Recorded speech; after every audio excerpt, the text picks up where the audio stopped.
এই মুহূর্তে আমার পাশে দেখতে পাচ্ছেন মেহেরজান ফুড অ্যান্ড ফান রেস্টুরেন্টের ওনারকে। আর এই নাম এই নাম বাদেও কিন্তু সিসিপুরি নামে কিন্তু অনেকেই এটা চিনে থাকবেন। আমাদের হচ্ছে দৌলতপুর থানার আল্লাহদরগা বাজারে এই রেস্টুরেন্টটা। তো আপু কেমন আছেন?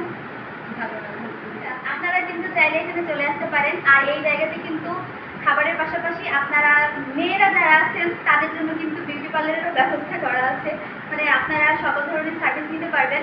আর এখানে কিন্তু বার্থডে সেলিব্রেশন করা হয়, আপনারা চাইলে বার্থডে বা অন্য কোনো প্রোগ্রামও করতে পারবেন। তো সবাইকে দাওয়াত রইল এখানে আসার জন্য। রেস্টুরেন্টের অন্যান্য অনুষ্ঠানের পাশাপাশি এখানে কিন্তু বাচ্চাদের জন্য বিশেষ একটা ব্যবস্থা আছে, বাচ্চাদের খেলার ব্যবস্থা করা আছে। তো আপনারা চাইলে বিকেল টাইমে আপনাদের বাচ্চাদেরকে নিয়ে এখানে কিন্তু খুব সুন্দর একটা সময় কাটাতে পারবেন। আর এখানকার পরিবেশটা মাশাআল্লাহ অনেক ভালো। আপনারা ফ্যামিলি প্রিয়জন প্রত্যেককে কিন্তু সাথে করে এখানে চলে আসতে পারেন। তো সবাইকে আমন্ত্রণ জানাচ্ছি আমাদের সবার প্রিয় কুষ্টিয়া জেলা দৌলতপুর থানার আল্লাহদরগা বাজারের মেহেরজান ফুড অ্যান্ড ফান রেস্টুরেন্টে। আল্লাহ হাফেজ।